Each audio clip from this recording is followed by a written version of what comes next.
Bienvenidos a este curso de evaluación en la universidad que estamos organizando desde Secretaría Académica del Rectorado.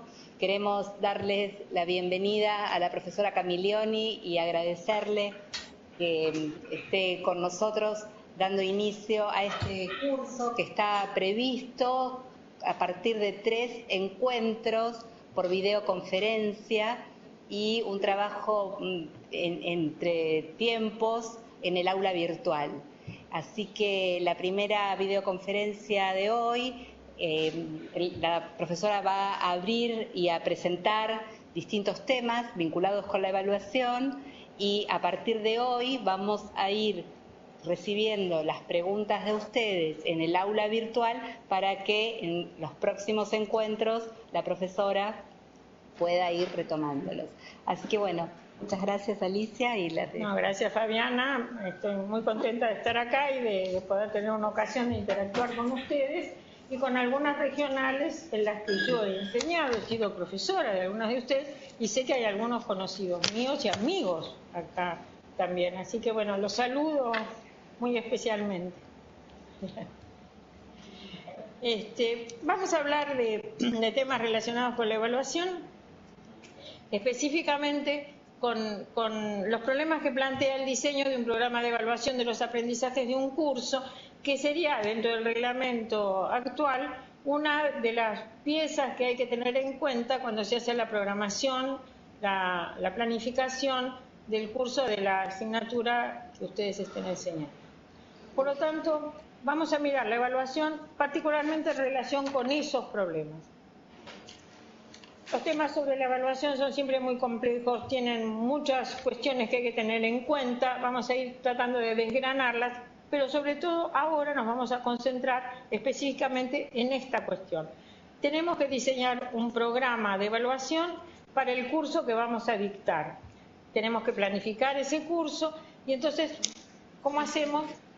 ¿Qué cuestiones tenemos que tener en cuenta cuando vamos a hacer la programación de lo que se refiere a la evaluación?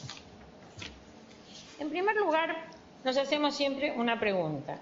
¿Qué relación hay entre la enseñanza y el aprendizaje? Porque nosotros estamos haciendo una planificación de la enseñanza y pensamos en evaluar los aprendizajes. Entonces, ¿qué ocurre entre la enseñanza y el aprendizaje? ¿Qué relación hay entre ellas? De manera de que en estas dos planificaciones, una planificación más grande y una subplanificación dentro de ella, ¿qué relaciones debiera haber? Por eso la pregunta es siempre una pregunta que no es sencillo de contestar, porque más bien la respuesta clásica es que hay una relación tal que si yo enseño algo mi alumno lo aprende, pero hemos descubierto a través de muchas investigaciones en las últimas décadas que esa relación está lejos de ser lineal, que está lejos de ser predecible, sino que muchas veces enseñamos algo y el alumno aprende otra cosa, enseñamos algo y el alumno no aprende lo que nosotros pretendíamos que aprendiera, el alumno cuando enseñamos algo aprende solo parte de lo que nosotros hemos enseñado y a veces aprende cosas que nosotros descubrimos que hemos enseñado cuando descubrimos que él las aprendió. Es decir, que las relaciones que hay son relaciones complicadas, son lejos de ser sencillas y esto hace que tengamos que pensar muy bien cuando hacemos un programa de evaluación de los aprendizajes, ¿qué estamos enseñando? ¿Cómo lo estamos enseñando? Para que podamos establecer algún tipo de relación clara, puesto que la evaluación de los aprendizajes tiene efectos muy serios sobre el estudiante va a terminar aprobando o no la materia, además de que tiene algunas resonancias muy importantes en cómo se ve él a sí mismo si es que fracasa, o cómo se ve él a sí mismo si tiene éxito en la evaluación de los aprendizajes. A veces, sin quererlo, estamos causando abandonos y deserciones, por ejemplo, ante fracasos reiterados. Por eso, cuando tomamos decisiones que están basadas sobre la idea que nosotros tenemos de la relación que hay entre lo que nosotros enseñamos y lo que el alumno debe aprender, estamos pisando un terreno que no es sencillo de caminar y que conviene que lo veamos con cuidado. Algo de eso vamos a decir porque sabemos que esa relación que parece tan próxima no es tan próxima y que lo que ocurre con los aprendizajes tiene que ser analizado también cuidadosamente. Quien toma las decisiones de enseñanza es el profesor, pero quien toma las decisiones del aprendizaje no es solo el profesor, también es el estudiante.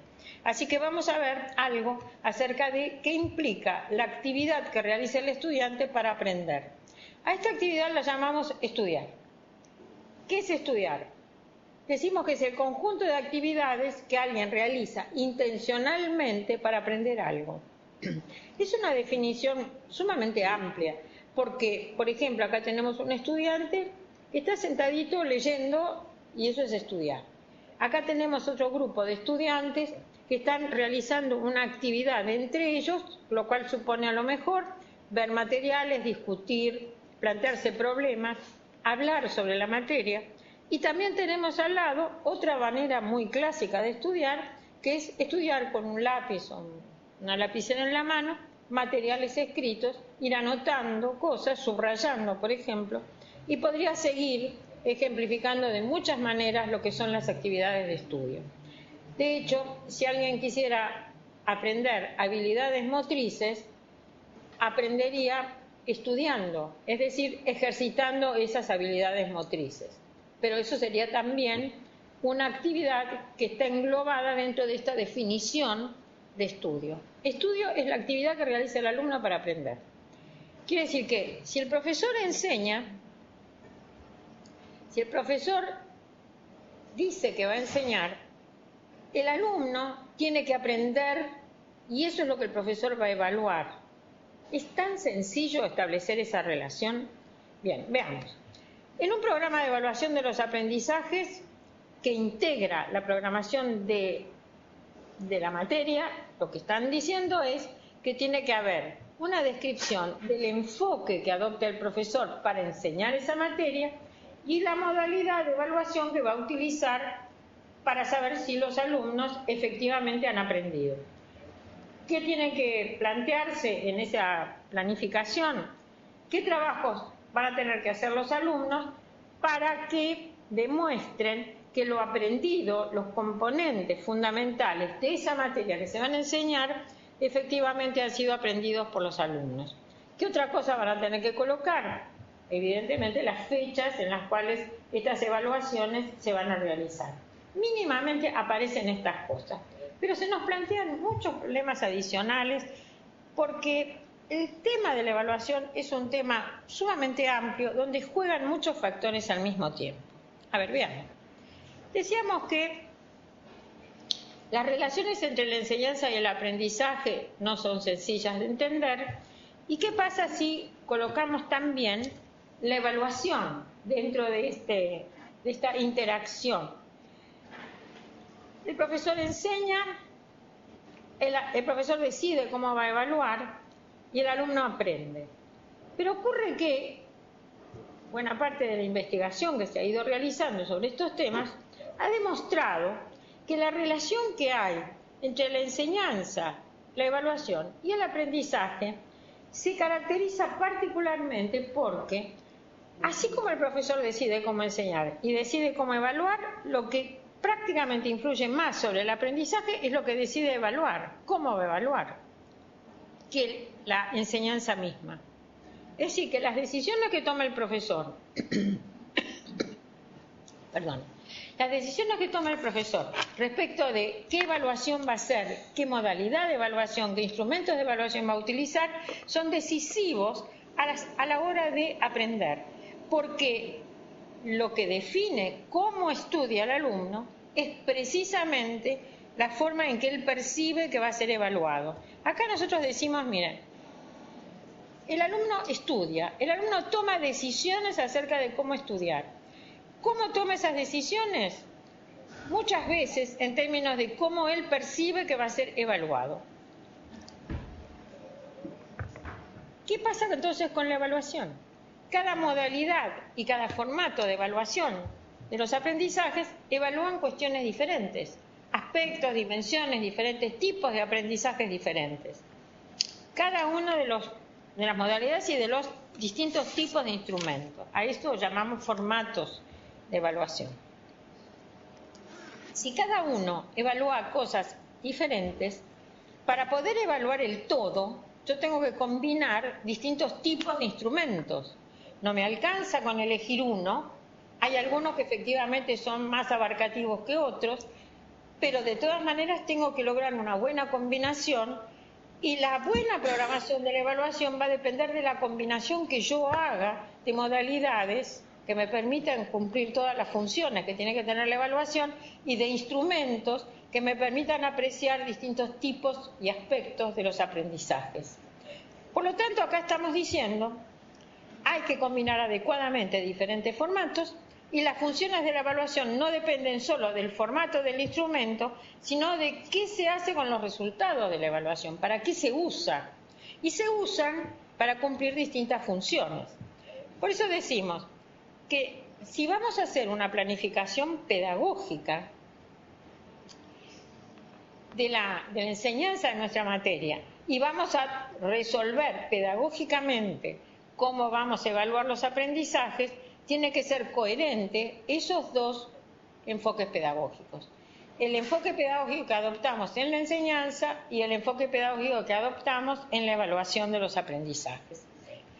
¿Qué coherencia necesitamos? Uno de los grandes problemas que tenemos hoy, precisamente, es que a veces se toman decisiones que no son coherentes, que son contradictorias.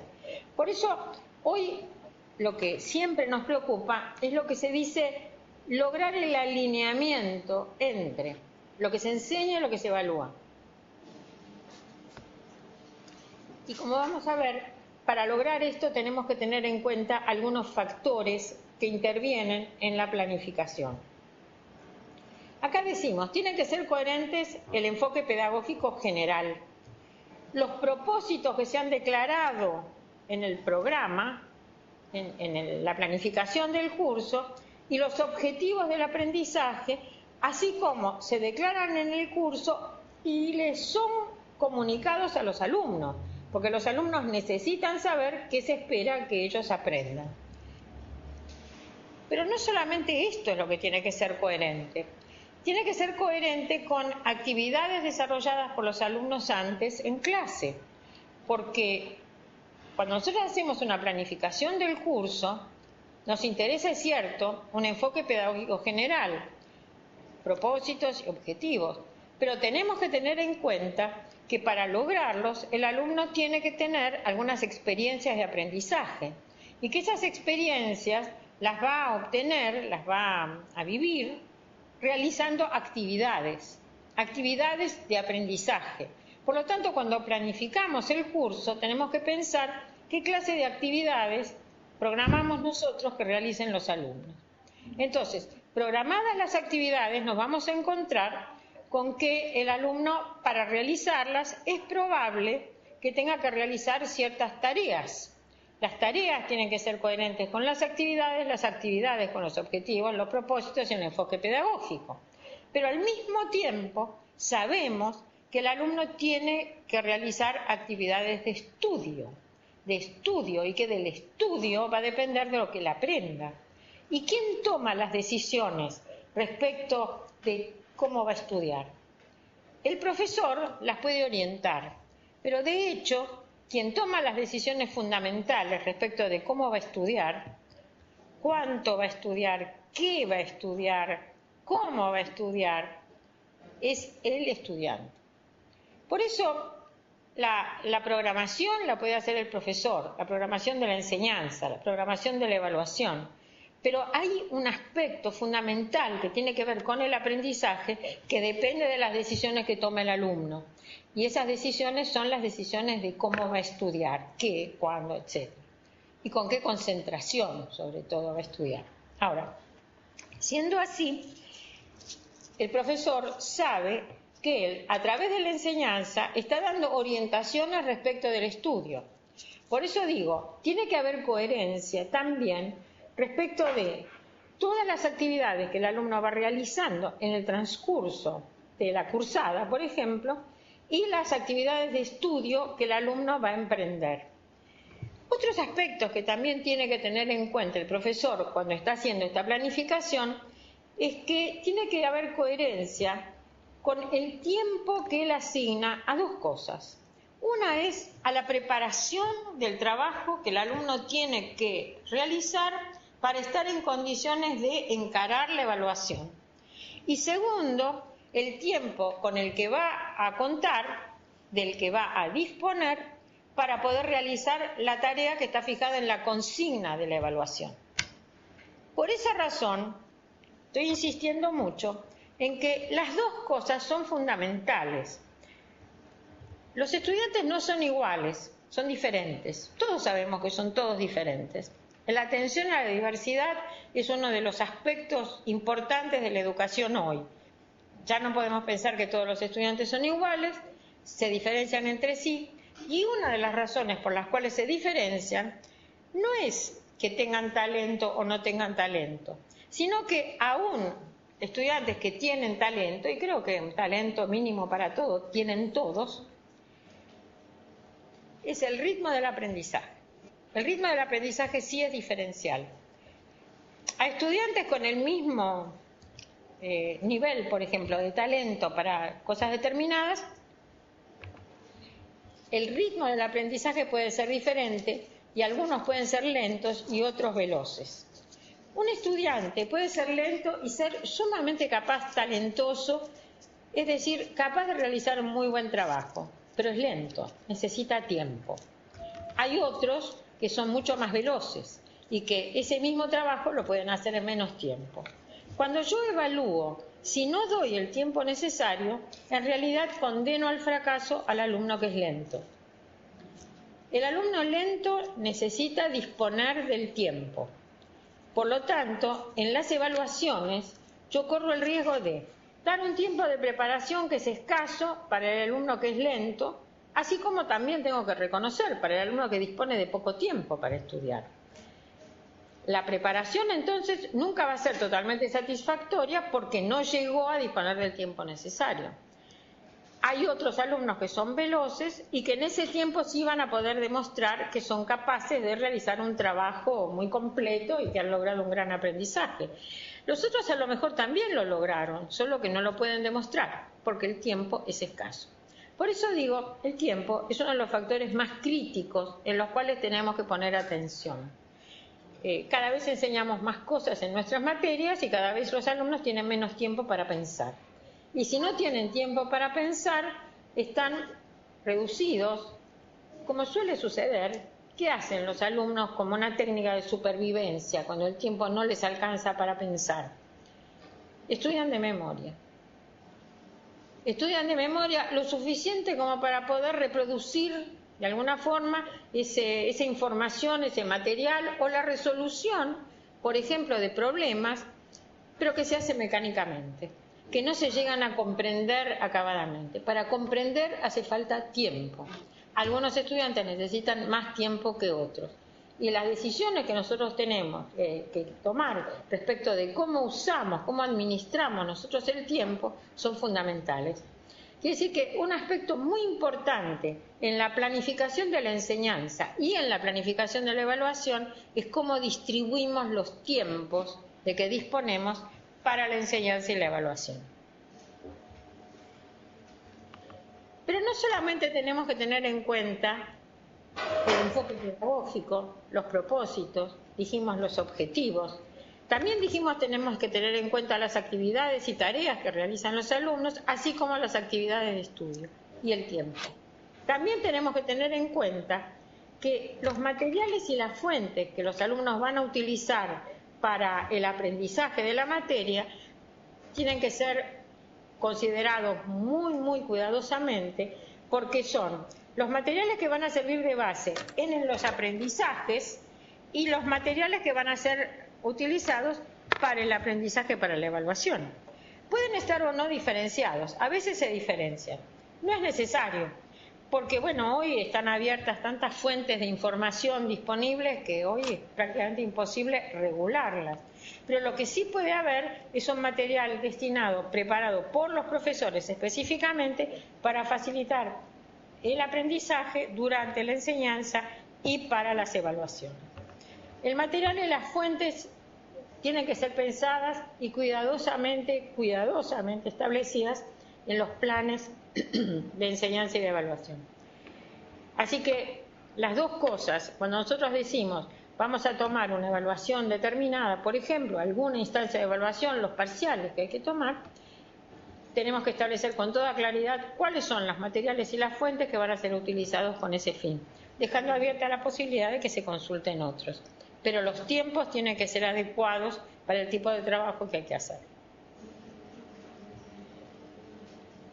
Una vez que nosotros hacemos nuestro borrador de planificación del curso en la enseñanza y de la programación de la evaluación, tenemos que hacer una revisión muy cuidadosa de las relaciones que hay entre las dos programaciones etapa por etapa. Porque acá lo que nos interesa no es una evaluación que quede separada, realmente lo que nos importa, no es una evaluación que quede separada de la enseñanza, sino una evaluación que se estructure con la enseñanza. Por eso estamos diciendo que hay que mirarla etapa por etapa. En cada una de las etapas de enseñanza y de aprendizaje para los alumnos, ¿qué evaluación se va a utilizar? Como vamos a ver, hay distintas modalidades de evaluación y hay evaluaciones con distintas funciones. Tenemos que ver en la programación cómo ubicamos todas ellas, porque hay que cumplir con todas ellas.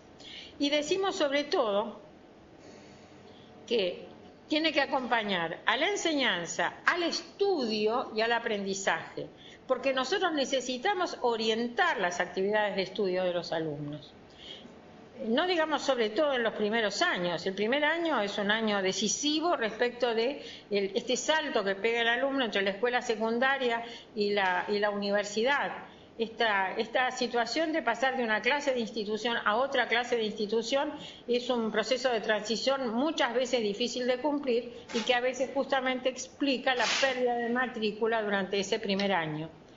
Cuando nosotros vemos cuándo es que se pierde la matrícula, muchas veces antes del primer parcial, pero generalmente después del primer parcial, lo cual nos hace pensar que la evaluación no es simplemente una instancia más, es una instancia muy importante en donde el estudiante, por ejemplo, el estudiante del primer año, se pone a prueba para ver si puede. Puede ser que siga o el fracaso inevitablemente lo afecta de tal manera que lo induce a abandonar la carrera. En muchas ocasiones sabemos que eso ocurre. Por lo tanto, las evaluaciones en todo el transcurso de la formación universitaria deben ser especialmente cuidadas. Pueden ser sumamente útiles. Acá decimos, tiene que ser útil para alumnos y docentes. ¿Útil en qué sentido? Hay un sentido importante que es un mecanismo interno de regulación. Esto quiere decir que el sistema está funcionando de tal manera que va recibiendo información acerca de cuáles son los resultados que va obteniendo, lo cual regula el funcionamiento, es decir, nos indica si tenemos que volver a enseñar algo, si podemos seguir adelante, si hay algunas cosas importantes que han quedado atrás y que ya se olvidaron, etcétera, etcétera. El alumno, para eso, para que esto funcione realmente bien para él, como un mecanismo interno de regulación del estudio, para eso el alumno tiene que creer en la evaluación. Ahora, no es fácil creer en la evaluación. El alumno, en general, teme las evaluaciones, se las define, como vamos a ver, como situaciones temidas. La gente sueña con las situaciones de examen. Todavía ahora, cuando preguntamos qué recuerdan de su historia escolar, suelen recordar exámenes. Incluso exámenes donde fueron maltratados o exámenes donde fueron injustamente calificados. Es decir, el examen no como situación placentera precisamente, sino como situación de peligro y riesgo. Así que en esto nosotros tenemos que ponernos muy seriamente a pensar cómo logramos que para el alumno esas situaciones temidas sean situaciones útiles, que él las acepte, que él crea en ellas. Es decir, que esa evaluación que él recibe, como vamos a ver, se transforme en autoevaluación, que él se apropie de esas evaluaciones. Cuando de hecho sus primeras ideas acerca de las evaluaciones es que corre un riesgo terrible. Por eso decimos, el alumno tiene que percibir, sentir y conceptualizar la evaluación. Y hacerlo, no solo como una situación temida, como una fuente posible de castigo, no solo como una situación que pone en peligro su autoconcepto. El autoconcepto es cómo se ve él a sí mismo de una manera general, no para una tarea determinada, sino en general. Si él tiene un autoconcepto positivo, la situación del examen lo pone en riesgo porque corre el riesgo de que le vaya mal. Entonces, su autoconcepto tiembla. Si tiene un autoconcepto negativo, considera que él no va a poder afrontar la situación de examen, lo cual es gravísimo, porque en general cuando uno teme una situación no le va bien en esa situación. Así que, bueno, las expectativas que él pone para sí mismo y para su carrera tienen que ver con su autoconcepto y cómo él visualiza sus posibilidades de aprendizaje en cada materia determinada, lo cual a su vez está influido por las experiencias de fracaso o éxito que ha tenido previamente. Por lo tanto, decimos que tenemos que transformar el modo en que el alumno percibe la evaluación como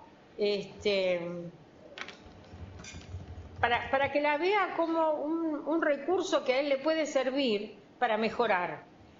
Nosotros solemos diferenciar una evaluación para el control de una evaluación para la mejora.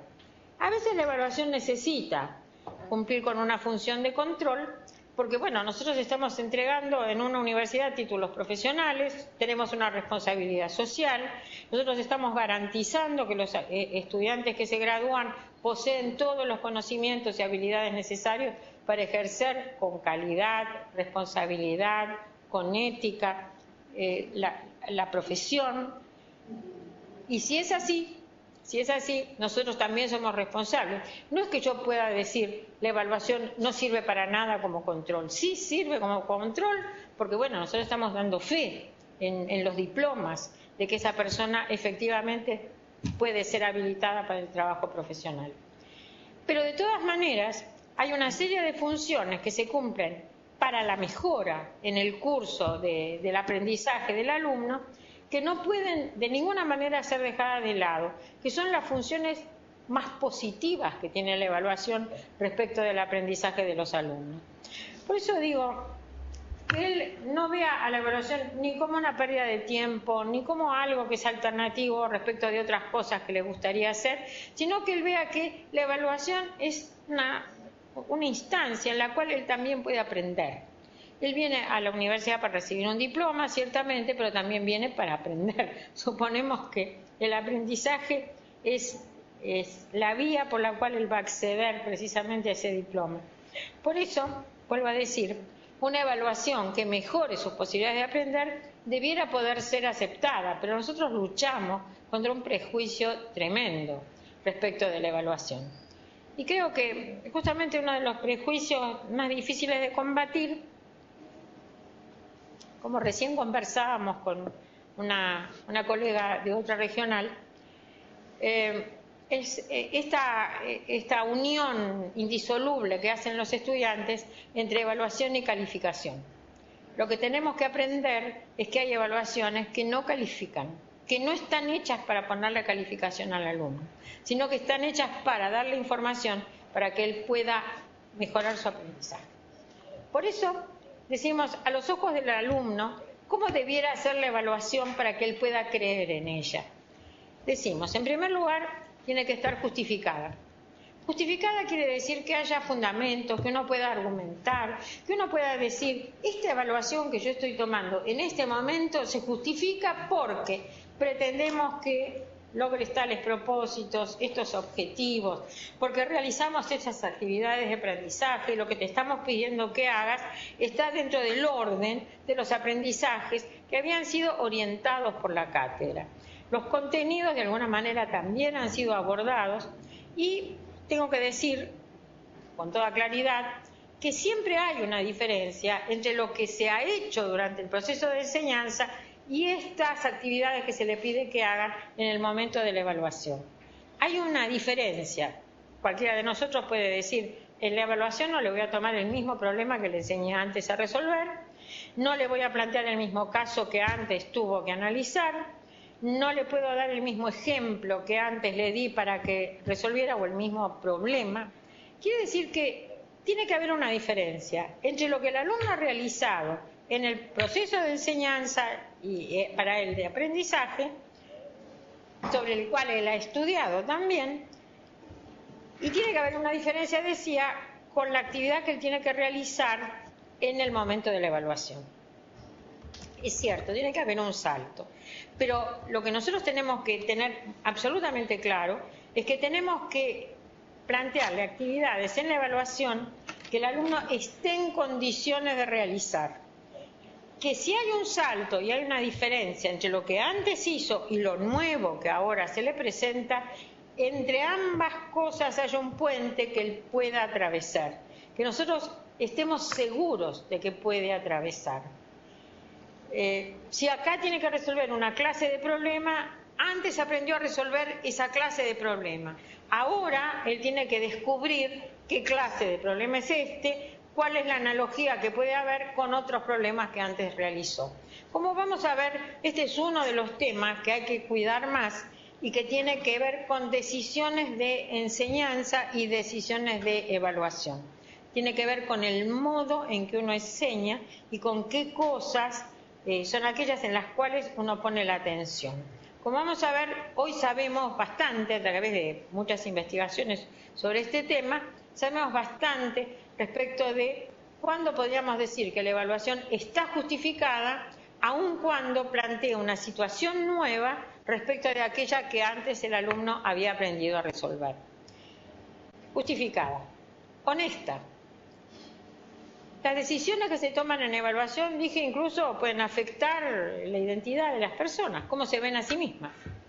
Así que la seguridad acerca de que no hay intereses espurios, que no hay predilecciones, que no hay arbitrariedad, que no hay caprichos, que no hay malos humores, a los cuales los alumnos muchas veces adjudican las calificaciones que reciben. Esto tiene que estar absolutamente garantizado. El profesor tiene que ser objetivo desde el punto de vista de las relaciones personales con sus alumnos y tiene que estar evaluando efectivamente de manera clara y justificada el trabajo hecho por los alumnos. También decimos que tiene que ser equitativa, porque para el profesor todos los alumnos son iguales, no puede venir, y cuidado que esto se ha mostrado muchas veces en las investigaciones, que el prejuicio que puede tener el profesor respecto de un alumno, determinados alumnos o grupos de alumnos, quiero decirles que influye enormemente sobre la calificación. Por lo tanto, la equidad del profesor es un requerimiento que nos consta que no es fácil que se produzca. Así que la equidad tiene que ser un norte en el que nosotros pongamos nuestra atención. También, en síntesis, la evaluación tiene que ser justa. Tiene que ser justa. ¿Cuándo es justa? Cuando es justificada, cuando es honesta, cuando es equitativa, cuando el resultado de la evaluación, si es o no una calificación, puede ser un juicio de valor sin calificación, cuando el estudiante la ve, acá nos interesa cómo la ven los estudiantes, la ve como una evaluación que da cuenta de la situación real en la cual él se encuentra. Es decir, de su aprendizaje, logrado, no logrado, con dificultades, con éxitos. Es justa, tiene que ser justa a los ojos del alumno.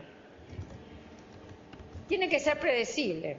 Y este es un tema que también es difícil de resolver, porque ¿cuántas veces preguntamos a un alumno, ¿cómo te fue? Y él dice, no sé. Ahora, el no sé que dice un estudiante en esas condiciones es efectivamente algo así como un fracaso pedagógico, porque la realidad es que nosotros necesitamos que el estudiante esté en condiciones de saber si le fue bien o le fue mal, si sabía lo suficiente o no lo sabía. si pudo resolver aceptablemente, aunque tenga dudas, siempre hay dudas. Siempre aparecen las dudas, pero de todas maneras él tiene que poder aproximar en qué cuestiones sí él parece haber encontrado alguna vía de solución y cuáles son en cambio las dificultades que no pudo vencer. En ese sentido decimos que tiene que ser predecible. Como vamos a ver dentro de un momento, la autoevaluación es absolutamente indispensable, pero la autoevaluación es algo que se va desarrollando, la capacidad de autoevaluación se va aprendiendo a lo largo del tiempo y tiene que ser enseñado. Así que sea predecible el resultado de la evaluación es importante. Yo digo, a mí muchas veces me preocupa cómo es que cuando el alumno estudia, y dado que son fundamentales para sus aprendizajes las decisiones que toma cuando estudia, cuando decide ya no estudio más, ya sé. ¿Cómo hace para saber qué sabe? ¿Está seguro de que sabe? ¿En qué términos él y con qué criterios está evaluando si sabe o no sabe? Bueno, cuando decimos que es predecible, estamos diciendo que él tiene criterios, que entiende cuáles son esos criterios, y en alguna de las cosas que vamos a ver en otra ocasión, en otra reunión de este tipo, vamos a ver precisamente cómo hacer para que el alumno tenga en claro cuáles son esos criterios y se los pueda apropiar. Apropiar no solo en el sentido de son ajenos y ahora me los hago míos, sino que pueda apropiar discutiéndolos, tratando de entenderlos, con la posibilidad de incidir incluso en su definición. Así que bueno, decimos tiene que ser predecible. ¿Qué más? Tiene que ser sugerente. Cuando decimos que tiene que ser sugerente, estamos diciendo que esta evaluación, este trabajo que se le pide que haga en la evaluación, sea interesante, que le despierte nuevas ideas, que le despierte nuevas inquietudes, que le plantee interrogantes que son importantes, aunque él no pueda resolverlos todos, pero que de todas maneras le abra nuevos caminos para su pensamiento, para su imaginación incluso, para que se le puedan plantear nuevos casos, nuevas cuestiones. Sugerente es lo contrario de una evaluación aburrida, repetitiva, que no tiene significación para el estudiante. Es sugerente cuando él puede aprender algo, incluso en las instancias de evaluación, y puede aprender algo cuando se está preparando para la evaluación. Así que todas estas características pienso que son importantes para que el estudiante crea en la evaluación y que la evaluación efectivamente pueda contribuir a la mejora de su aprendizaje y no sea solamente un castigo controlador con peligro para su futuro. También decimos, en estas condiciones en donde la evaluación sí puede contribuir a la mejora, la evaluación tiene que ser útil. Útil para el alumno, que pueda tomar buenas decisiones para su estudio, gracias a los resultados de la evaluación, y en segundo lugar, que sea útil para el profesor, para que pueda tomar buenas decisiones de enseñanza, para mejorar la enseñanza. Mi pregunta es, ¿agregarían ustedes algo más?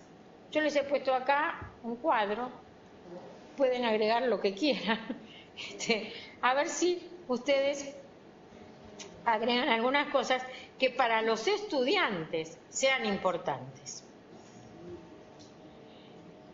La evaluación cumple, como dije, varias funciones diferentes.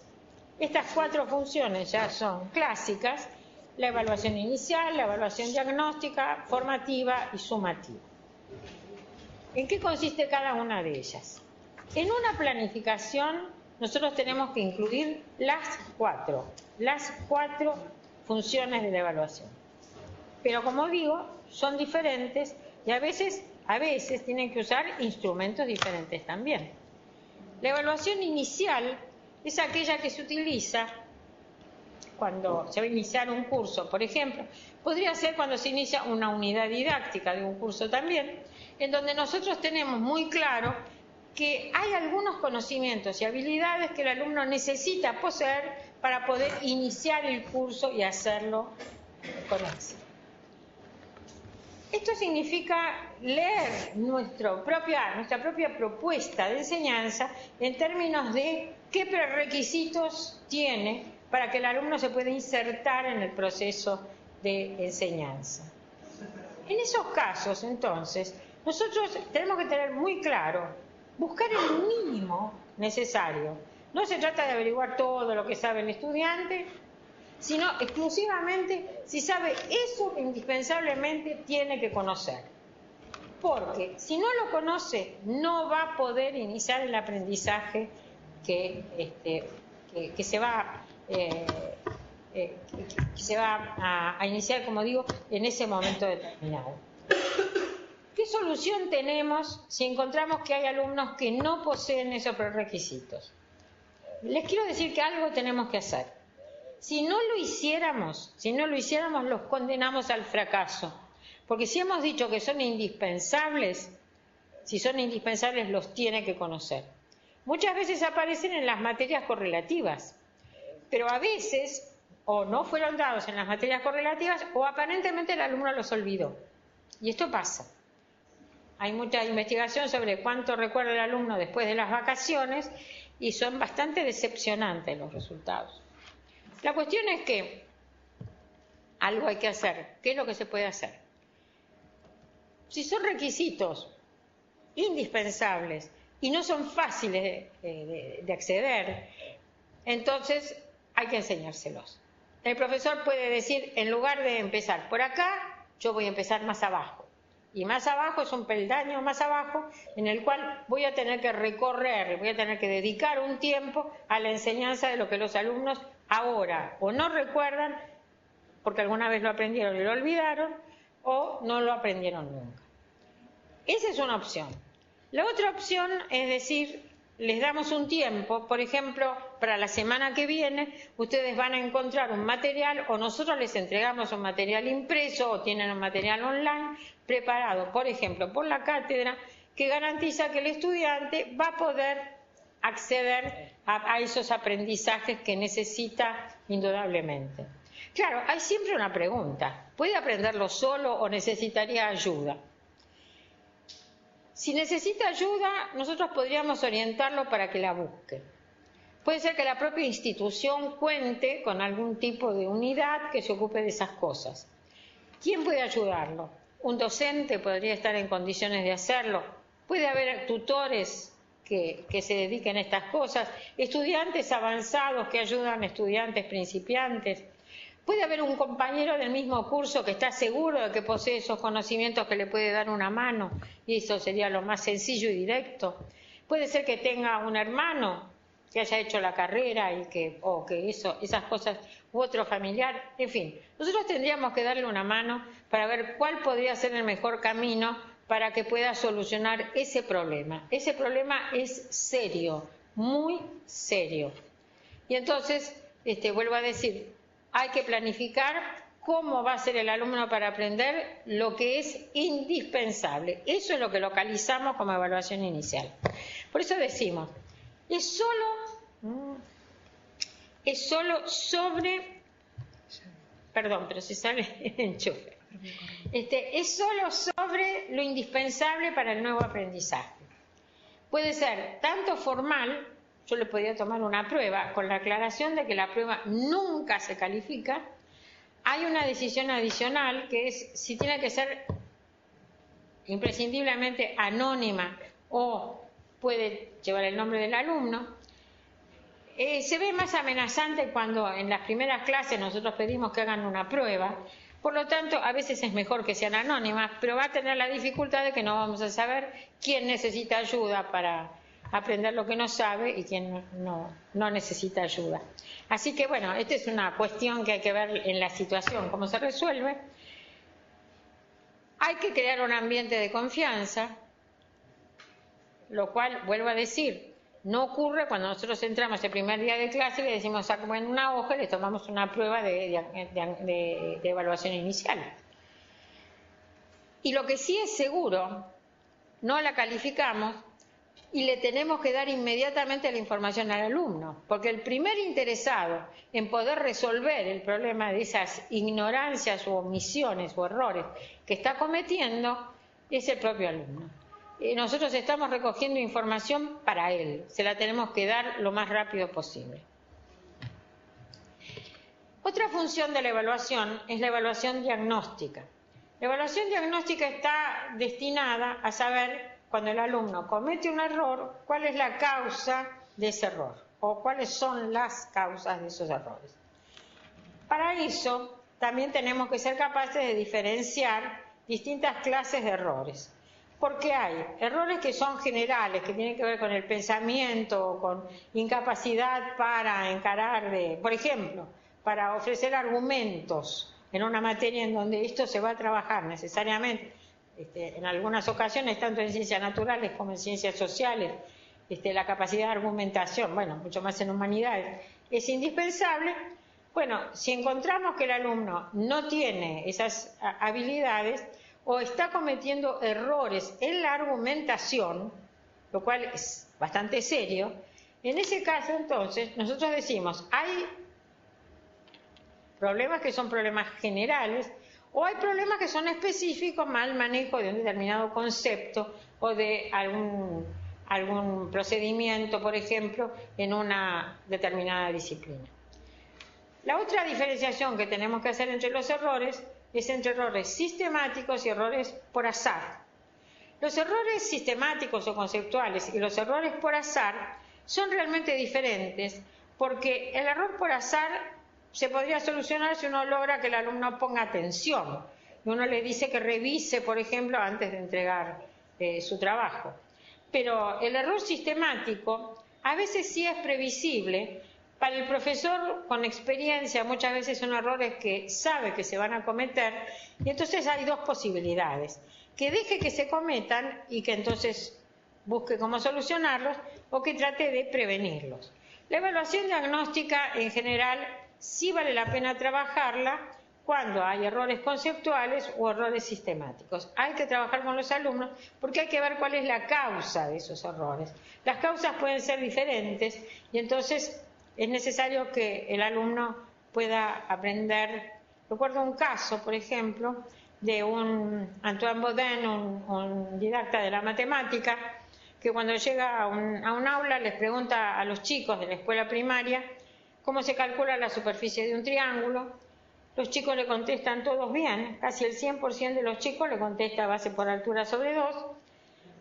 Luego Baudin dice, bueno, podría haberse conformado con eso y haber dicho, saben la fórmula, por lo tanto van a poder resolver cualquier triángulo que yo les dé.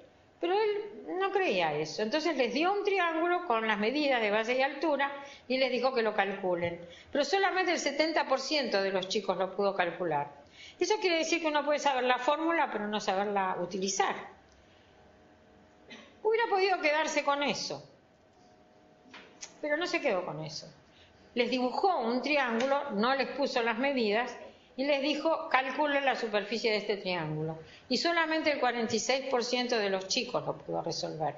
Es decir, que cuando tenían las medidas era el 70%, cuando no tenían las medidas era el 46%. Después les dibujó un triángulo obtusángulo y solamente el 20% de los chicos pudo resolverlo. Quiere decir que podían resolver un triángulo cuando les daban las medidas, pero bajaba de 70% al 20% cuando tenían un triángulo obtusángulo. Pero entonces hizo algo más, les dibujó un triángulo así. Casi ningún chico lo reconoció como triángulo. Es decir, que si uno analiza qué era lo que los chicos sabían, no tenían concepto geométrico de triángulo, ni sabían lo que era base y lo que era altura. Creían que la base era el lado donde estaba apoyado el triángulo y la altura era lo que iba para arriba.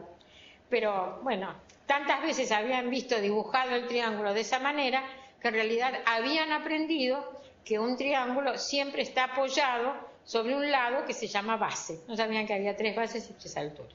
En fin, que en la escuela habían aprendido algo que la escuela no sabía que había enseñado.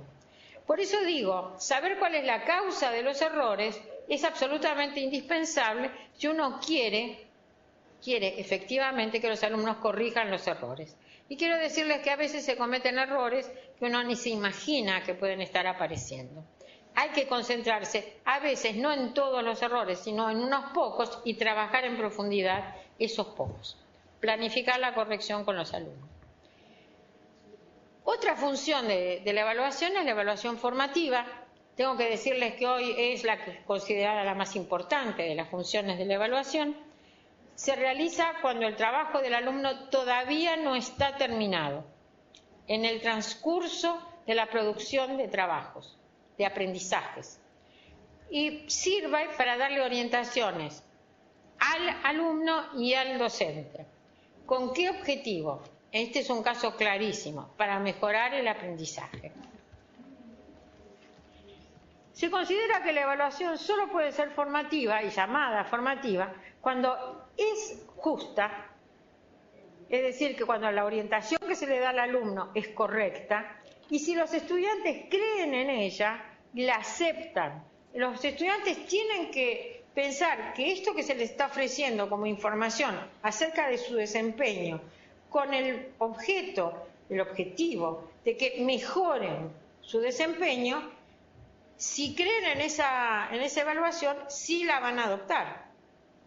Si no creen en la justicia de esa evaluación, la van a dejar de lado. Por eso se dice que solo es formativa si se usa efectivamente en decisiones que se toman sobre el estudio por el estudiante o sobre la enseñanza por el profesor. Y decimos, insistimos, tiene que ser útil para el alumno.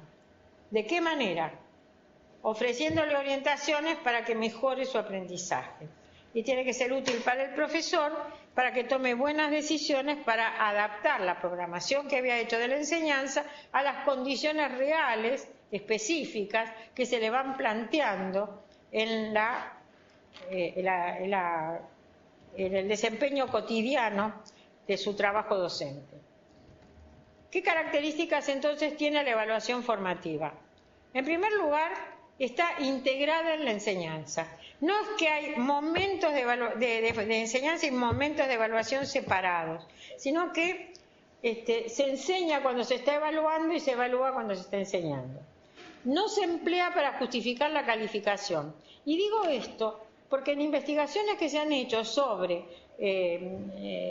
casos en los cuales los profesores decían, nosotros hacemos evaluación formativa, cuando se iba a ver qué clase de evaluación formativa se había hecho, lo único que aparecía como orientación para el alumno era la justificación de por qué se le había puesto determinada calificación. Eso no es evaluación formativa, ¿eh?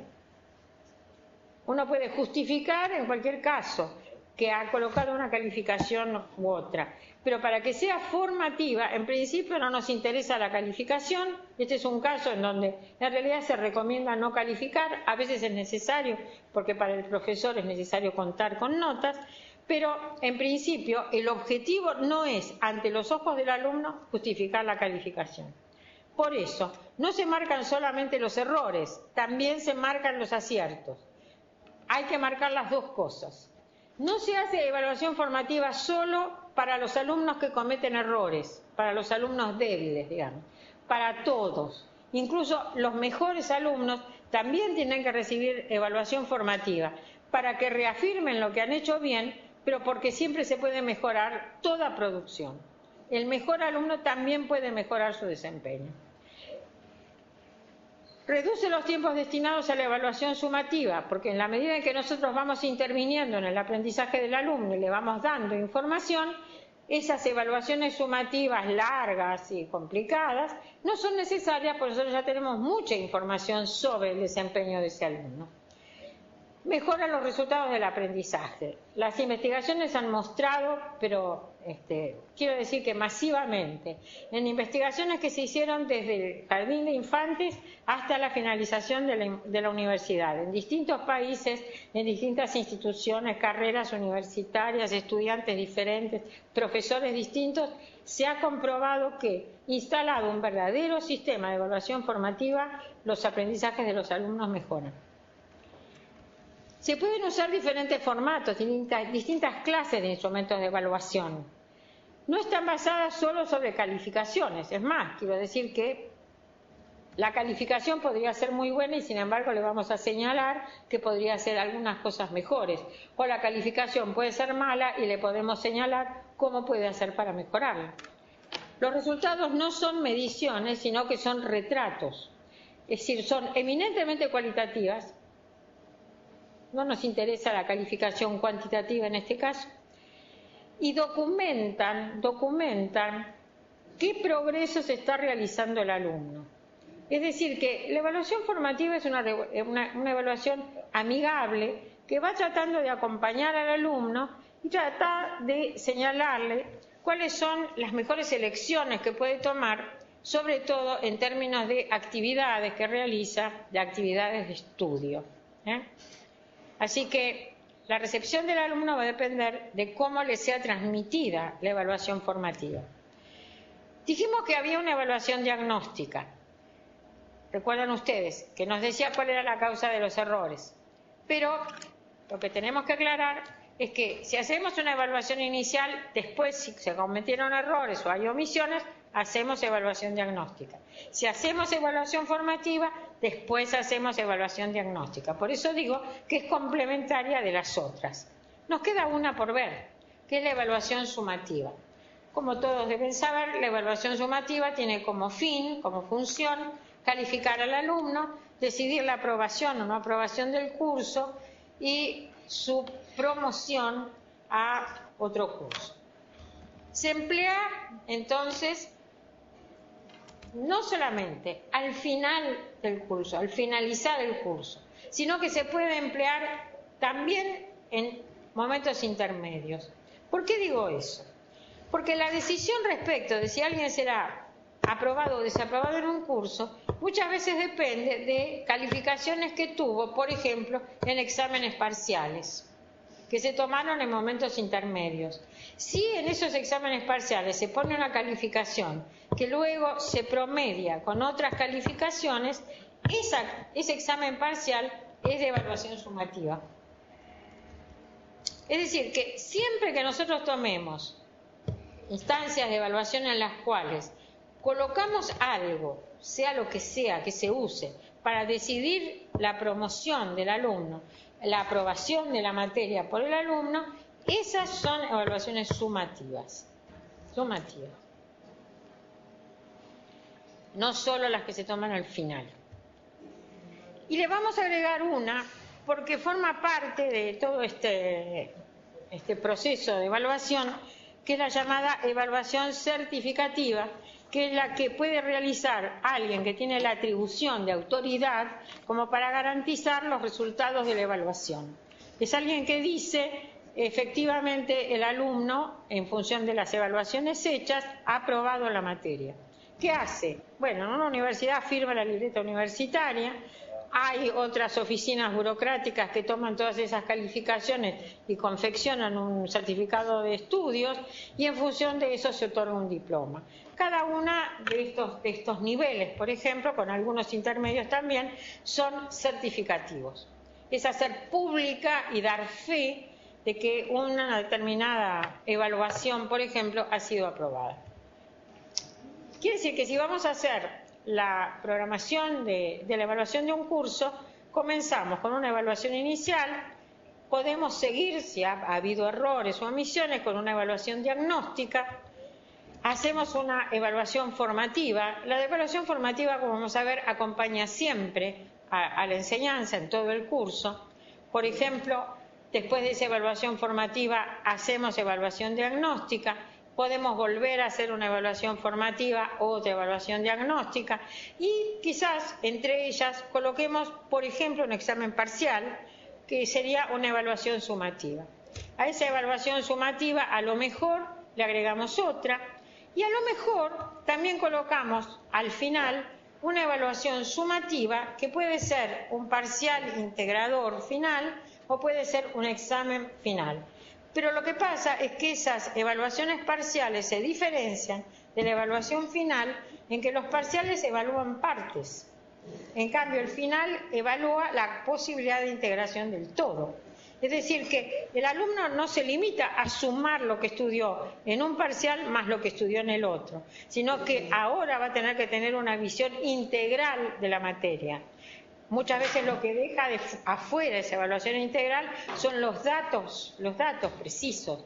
Lo que tiene en cuenta son los principios generales, las habilidades que tiene el alumno de utilizar toda esa masa de conocimientos que ha aprendido. El programa de evaluación de los aprendizajes, entonces, prevé, en términos generales, cómo van a resolverse las distintas funciones de la evaluación que hemos ido mencionando. La evaluación inicial, la evaluación formativa, la evaluación diagnóstica y la evaluación sumativa. Tenemos que decir allí también, porque ese es un compromiso, cuáles son los formatos de la evaluación sumativa que vamos a utilizar y cuál es la frecuencia de las evaluaciones que vamos a hacer. Muchas veces se fijan hasta las fechas de las evaluaciones. Y acá entonces también tenemos que preguntarnos quién es el que realiza estas tareas de evaluación. Siempre que hacemos esta pregunta tenemos dos posibilidades. Decir que la evaluación es externa, que es heteroevaluación, o que la evaluación es de quien se evalúa a sí mismo y que por lo tanto es autoevaluación. No son iguales estas evaluaciones, pero siempre es necesario que lleguemos a la autoevaluación. Cuando la evaluación se queda en ser heteroevaluaciones, él me calificó de tal manera. No es mía la evaluación. Si nos interesa la evaluación para la mejora, efectivamente tiene que ser apropiada por el propio estudiante, porque en función de ella, porque cree en ella, es que va a poder salir adelante. Por eso digo, es una acción consciente e intencional que debe ser enseñada y aprendida, porque no es natural que se llegue a poder hacer una buena autoevaluación. Hay que enseñarlo y el alumno tiene que aprenderlo. Quiero decir, aprenderlo, no estoy diciendo imponiéndosela, porque no sirve. Estoy diciendo al contrario, discutir los criterios, escuchar los criterios y aceptar también diferencias de criterio.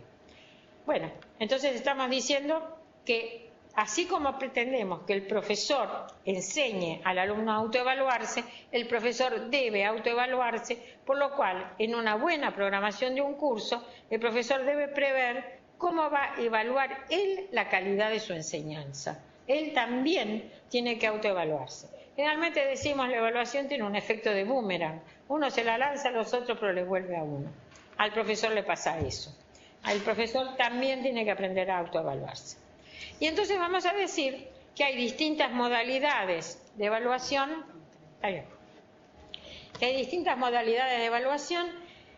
En cierto modo, con esto que vamos a hacer, casi recorremos la historia de la evaluación a lo largo del siglo XX.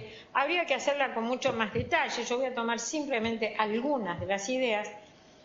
Y entonces vamos a decir que empieza siendo una crítica de las formas tradicionales de la evaluación y se propone lo que se llama evaluación referida a normas.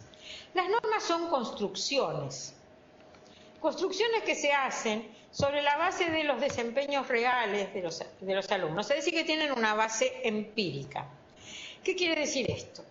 Que la norma se define, por ejemplo, en términos de cuáles son las calificaciones que han obtenido en un curso determinado o una cohorte determinada los miembros de ese curso o esa cohorte. Se calcula cuál es la media de las calificaciones y el desvío estándar. Una manera de poner en acción este tipo de norma es lo que se llama graduación sobre la curva. La curva es una curva normal, una curva en forma de campana, una curva de Gauss, que por lo tanto está definida en términos de cuál es la media y cuál es el desvío estándar, ¿no es cierto? Bueno, cuanto más alejada esté de la media en cuanto a calificaciones superiores, cercana a la cola de la distribución, pero para el lado superior, la calificación del alumno que pertenece a ese grupo va a ser más alta. Cuanto más alejada esté para los puntajes bajos, la calificación va a ser más baja y por lo tanto será no aprobado. En este sistema que fue utilizado primero en universidades, sobre todo en Estados Unidos, pero que se difundió en el mundo, se sigue utilizando mucho en muchas universidades y en escuelas. Lo digo porque es llamativo, hay escuelas secundarias en Buenos Aires donde he visto que se utiliza este sistema para calificar. También se usan los percentiles, en cuyo caso decimos que si alguien está en el percentil 90 u 80 de un determinado grupo, tiene una calificación muy alta. Así que percentil también es una norma que tiene una base empírica y que a nosotros nos da información acerca de cuál es el lugar que ocupa ese estudiante dentro del grupo al que pertenece. Las evaluaciones referidas a normas, que fueron muy difundidas, como dije, y muy populares, en realidad fueron reemplazadas incluso por los mismos que la habían propuesto inicialmente, que eran los conductistas norteamericanos, y fueron sustituidas por lo que ellos llamaron evaluación referida a criterios. Las evaluaciones referidas a normas eran irracionales, porque la suerte del alumno dependía de quién era el grupo al que pertenecía, si estaba formado por estudiantes de muy alto nivel o no. Por lo tanto, la evaluación referida a criterios trata de recuperar la racionalidad de qué es lo que tienen que aprender los alumnos. Y eso que tienen que aprender se define en términos de objetivos. Para los que recuerden y sean del campo de la educación, los objetivos operacionales aparecen en ese momento, ¿no? Son una definición clara, muy claramente definida, muy específica, acerca de cuáles son los objetivos que tiene que alcanzar el alumno. Más cercanamente a nuestra época, al menos en esta experiencia que nosotros tenemos, aparece la estandarización. Es decir, los intentos de uniformización de lo que se enseña. Tiene toda una historia el proceso de estandarización. Digamos que hoy nosotros nos encontramos con que tienen bastante fortuna. En nuestro país, para las universidades, los aprueba el Consejo de Universidades, luego se aprueban por resolución ministerial y se aplican en la acreditación de las carreras universitarias que están comprendidas en el artículo 43 de la Ley de Educación Superior, es decir, las profesiones de interés público. Los estándares. Estándar quiere decir uniformización. ¿Cuándo se empiezan a utilizar los estándares? Bueno, tienen alguna historia previa en algunas escuelas, en Inglaterra, pero se empiezan a usar cuando se estandariza los rieles de los ferrocarriles que producen distintas empresas, porque se quiere crear una red de ferrocarriles. Por lo tanto, los rieles tenían que ser iguales. Entonces se habla de los estándares de los rieles. Luego se aplica a otros objetos, a otros productos, se aplica a procesos, se estandarizan los procesos para que todos sean semejantes, por ejemplo, trámites semejantes. Luego se estandarizan los conocimientos y de ahí un paso a estandarizar a las personas. Los estándares sirven como criterio para las evaluaciones. Y las competencias también se definen, por ejemplo, para campos profesionales, y en esos casos entonces se trata no solo de poseer conocimientos, sino también de saberlos usar. Porque lo interesante que tienen las competencias, que pueden ser de distintas clases, más generales, más específicas. Cuando son muy específicas, la verdad es que el intento de uniformización es realmente muy fuerte, pero cuando son más generales, parecería que son más amplias y pueden ser interpretadas de diferentes maneras. Pueden ser académicas, pueden ser profesionales, pero bueno, cuando hablamos de competencias de una clase o de otra, se convierten en criterios de evaluación.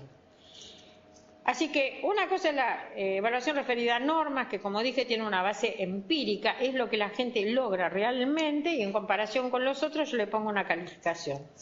La evaluación referida a criterios no tiene esa base empírica, lo que tiene es el objetivo deseado, definido, de que se produzcan cierto tipo de aprendizajes, y la comparación que se hace para calificar, por ejemplo, o aprobar al alumno, se hace en términos de a qué distancia se encuentra del logro de los objetivos o de la obtención de los estándares o la realización de las competencias.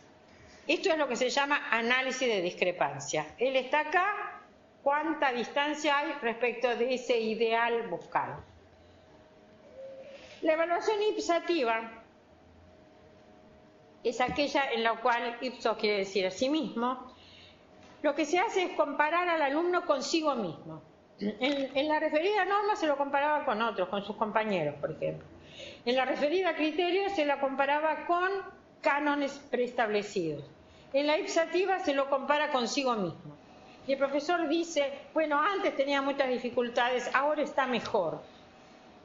Lo que antes a lo mejor no sabía, bueno, ahora estudió mucho y lo sabe. A lo mejor no alcanzó el nivel que nosotros esperábamos, pero hizo tanto esfuerzo.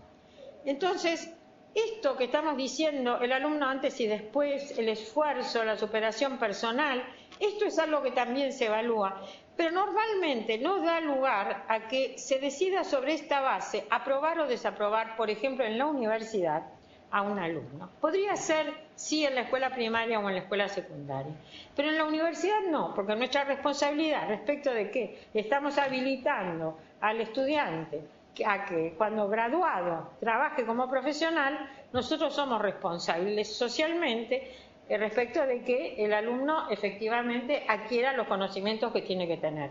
Por eso, la evaluación ipsativa a veces sí influye en la calificación.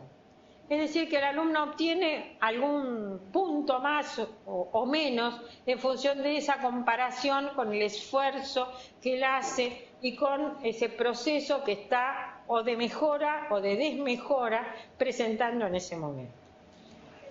Cuando hoy nosotros nos preguntamos ¿y qué es lo que habría que evaluar?, damos una respuesta que ya no es la respuesta de las comparaciones simplemente. A nosotros ahora nos interesa algo que a lo mejor antes se pensaba que no era posible lograr, que era ver cómo piensa el alumno, tener en cuenta cuál es integralmente, desde el punto de vista cognitivo, desde el punto de vista afectivo, desde el punto de vista volitivo, muchos aspectos que tienen que ver con el desarrollo personal y no solamente la posesión de ciertas informaciones. Nos interesa cómo adquiere el conocimiento, cómo lo piensa, cómo lo usa, qué posibilidades le abren esos conocimientos.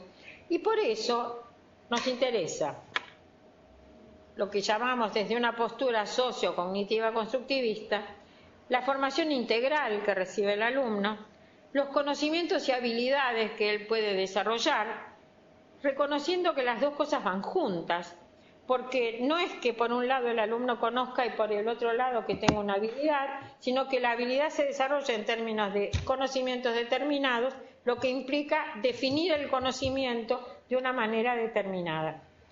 Entonces, decimos conocimientos y habilidades y, por ejemplo, estrategias cognitivas de orden superior, que están representadas por procesos cognitivos complejos, en donde el alumno, por ejemplo, puede construir modelos mentales complejos, resolver problemas abiertos de manera creativa, formular conjeturas, hipótesis adecuadas, establecer analogías y una variedad de analogías, identificar y definir problemas de variadas formas, establecer relaciones complejas y variadas también, desarrollar un pensamiento productivo, un pensamiento creativo, todo esto, un pensamiento crítico, todo esto es lo que interesa hoy a nosotros en las evaluaciones. No tanto compararlo con los otros, compararlo con objetivos preestablecidos, sino que en muchos casos evidentemente necesitamos que sea capaz de desarrollar ciertas prácticas profesionales, no cabe duda, pero nos interesa el otro lado de las cosas también, que antes se pensaba que no se podían conocer y que hoy sabemos lo suficiente en estos campos como para poder inferir cuáles son los procesos mentales, por ejemplo, del alumno, en los cuales nosotros tenemos que poner atención. Las habilidades interpersonales, por ejemplo, sabemos que son muy importantes, que hoy el alumno tiene que aprender en el curso de su formación a trabajar en equipo, a trabajar en red, a trabajar con otros, a hacer aprendizajes colaborativos, Todas estas cuestiones hoy para nosotros son importantes. Sabemos cuáles son las competencias específicas profesionales y también, por ejemplo, sabemos cuáles son las competencias genéricas. Mucho de esto está siempre en trabajo y siempre viene la lucha de la competencia general versus las competencias específicas. Si hacemos una síntesis, entonces, podríamos decir que la evaluación inicial es realizada por el docente para saber si el alumno posee los prerequisitos necesarios y si no, busca cómo solucionar el problema. La evaluación formativa también la realiza el docente y está destinada a saber cómo está aprendiendo el alumno y qué tipo de orientación le puede dar para que mejore su aprendizaje. La evaluación diagnóstica la realiza también el docente y está destinada a saber cuál es la causa de los problemas de errores que puede tener el alumno. La evaluación sumativa está destinada a calificar, decidiendo aprobar o desaprobar al alumno y comunica a todos los interesados cuáles son los resultados finales. Y la evaluación certificativa es realizada por una autoridad que asume la responsabilidad de garantizar públicamente el logro de ciertos resultados.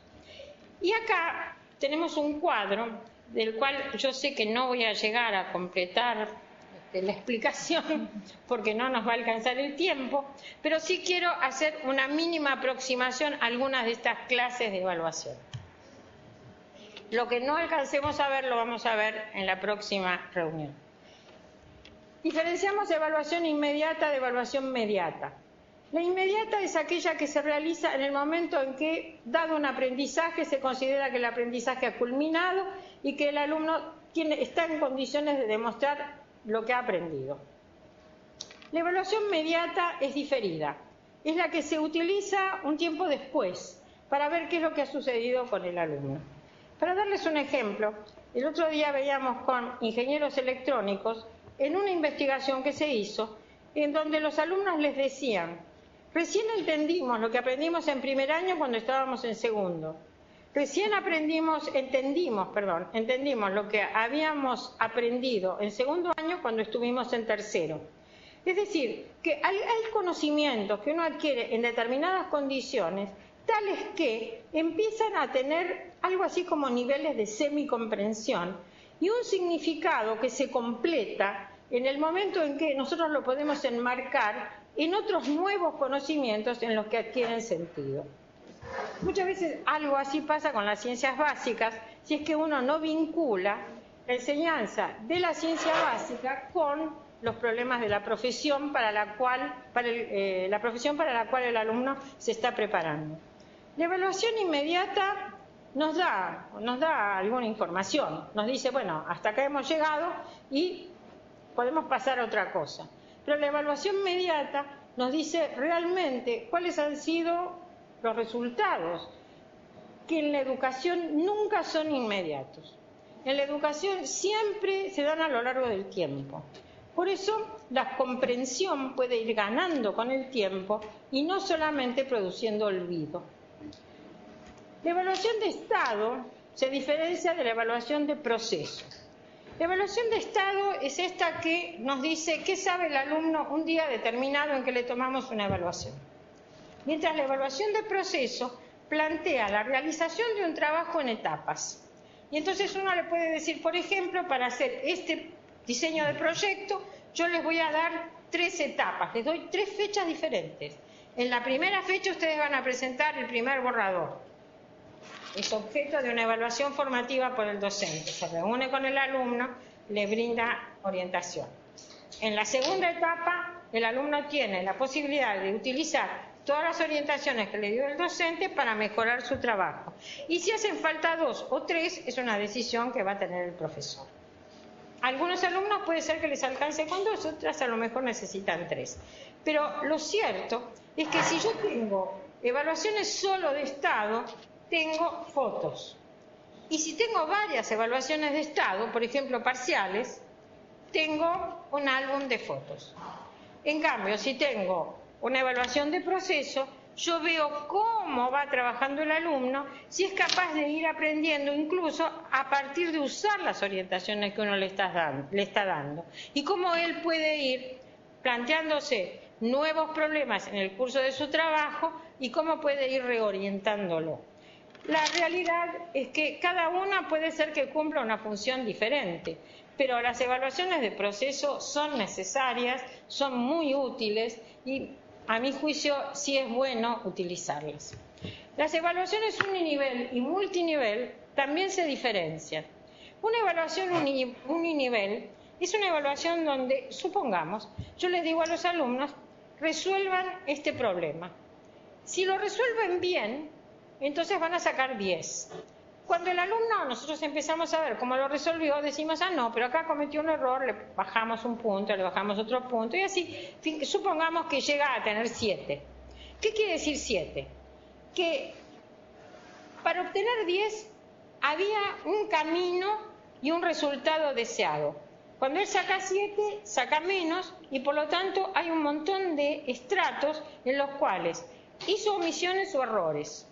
Si yo le pongo 7 y con esto aprueba, él guarda en un cajón, y yo también, esas omisiones y errores. En las evaluaciones multinivel, en cambio, la opción es distinta. Por ejemplo, yo puedo plantear para un determinado caso, que es un caso complicado, un caso complejo, que puede ser analizado en distintos niveles también, yo puedo plantear preguntas, consignas diferentes. Hay una consigna más sencilla, hay otra consigna un poco más compleja, otra consigna más compleja. Si el alumno logra resolver esas 3 niveles, yo voy a decir, está bien, sabe lo necesario, ha sido capaz de penetrar en el asunto y comprenderlo hasta ese punto. Pero puedo ofrecer la posibilidad, para quien quiera, de que responda a preguntas de mayor profundidad y de mayor dificultad. A veces porque requieren un pensamiento más complejo, a veces porque requieren otra búsqueda adicional de información o, digamos, el manejo de otros tipos de estrategias de resolución. Cuando digo multinivel, quiere decir que el que ha logrado resolver, por ejemplo, yo lo puedo preestablecer, acá tienen ustedes 5 niveles de preguntas. Para poder aprobar esta materia, ustedes tienen, o esta evaluación, ustedes tienen que resolver bien, por ejemplo, estos 2 niveles o estos 3 niveles iniciales. El que quiera puede tratar de resolver los superiores, pero aquel que resolvió, quiero decir que la diferencia está en que el que resolvió los niveles iniciales de dificultad lo hizo bien, terminó haciendo bien, no es que guardó errores. Eso lo hizo bien, en niveles aceptables, esto que incluso está dicho, ¿no es cierto? Puede ser que en cuanto a la formación básica y necesaria haya llegado a los niveles aceptables. Hay otros que tienen mayor interés, mayor facilidad en el asunto, o que se sienten atraídos o quieren sacar más nota. Entonces van a tratar de resolver los niveles más altos de dificultad. Las evaluaciones multinivel pueden hacerse así como digo, o yo puedo decir, acá tienen ustedes 5 problemas, tienen que resolver por lo menos el problema 1, 2 y 3, el que quiera puede intentar resolver el 4 y 5, pero les doy opciones a los alumnos para que elijan los niveles. Quiero decirles que hay muchas otras opciones que se les pueden dar a los alumnos. En muchos casos, como vamos a ver, se les puede dar la opción de elegir los temas, se les puede dar la opción de elegir las formas de expresión que van a utilizar para demostrar su conocimiento. Y finalmente, entonces, porque ahí nos acabamos, creo, vamos a decir que hay evaluaciones escolásticas y evaluaciones auténticas. Las escolásticas son las que nosotros solemos darles a los alumnos para que aprueben, para que aprendan algo determinado. Es el ejercicio o el problema escolar típico en donde nosotros, o las listas de problemas típicos, de situaciones que no son situaciones de la vida real. Están claramente estructuradas, claramente caracterizadas, mientras las evaluaciones auténticas son las que o son de la vida real o son simulaciones muy próximas a la vida real. La vida real presenta problemas siempre abiertos, problemas complicados, muy complejos, borrosos. Generalmente plantea el problema de tener que identificar los problemas y definir los problemas. Es decir, que la evaluación auténtica es la que a nosotros nos garantiza que este profesional que puede graduarse puede abordar problemas de la vida real y no se va a sentir perdido. Bueno, hoy se considera que en toda formación profesional los problemas de evaluación auténtica, las situaciones auténticas tienen que estar presentes siempre, porque el haber trabajado siempre con problemas escolásticos no garantiza de ninguna manera la posibilidad de resolver problemas auténticos. Así que con esto vamos a dejar ahora acá, con la posibilidad de seguir en algún otro momento. ¿Podríamos decir que hagan alguna pregunta? Sí, sí. Hacemos, entonces, si le parece, Alicia, hacemos una ronda de preguntas.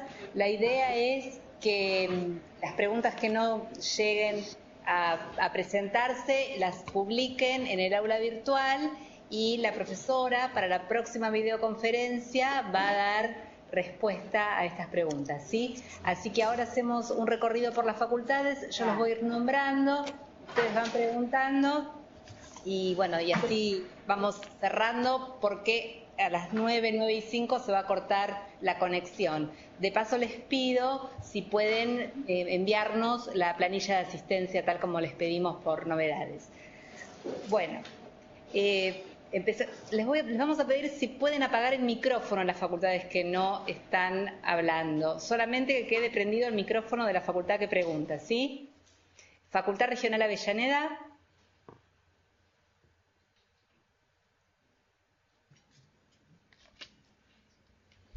Hola, ¿qué tal? Hola. Sí.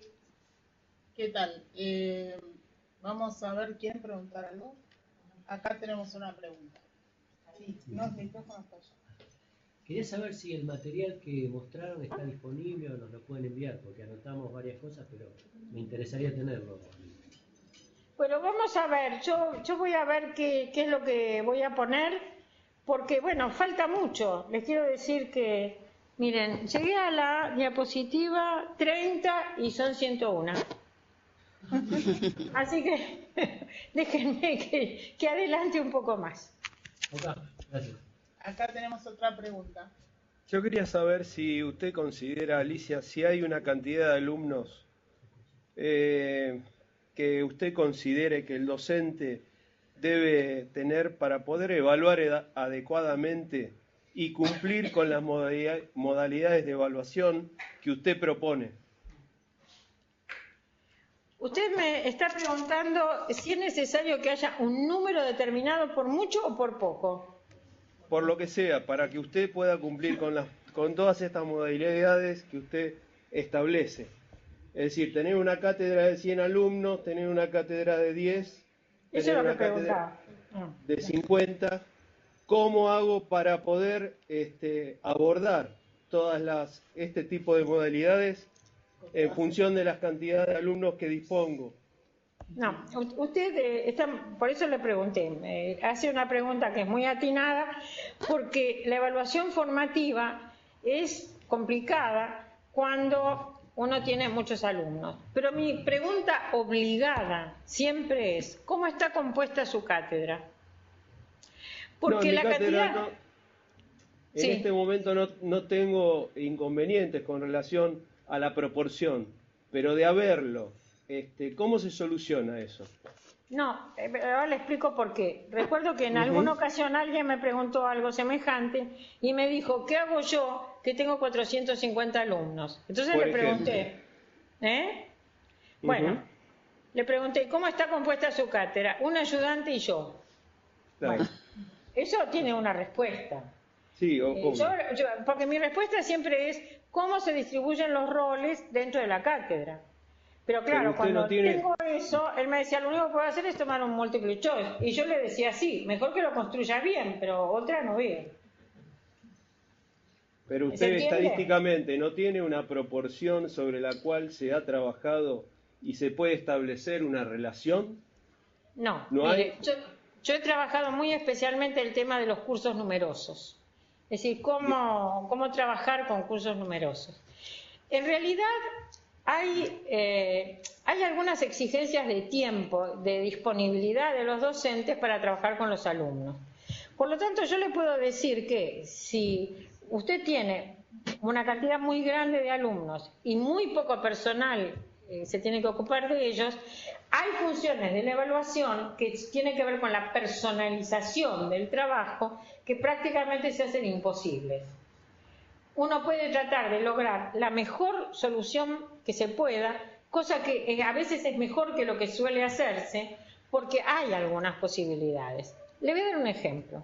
Una de las formas interesantes de instrumento de evaluación que hoy se puede utilizar es lo que se llama el portafolios electrónicos, el e-portfolio. Es sumamente interesante, pero claro, requiere un trabajo personalizado con el alumno. Por lo tanto, uno puede llegar a una conclusión. Si tengo muchos alumnos, no lo puedo hacer. Pero también puede llegar a otra conclusión. A lo mejor no lo tengo que hacer con todos los alumnos. A lo mejor lo puedo ofrecer como una posibilidad para algún grupo de alumnos y los alumnos digo, puedo llegar a atender 15, 20, nada más. ¿Quiénes son los que quieren?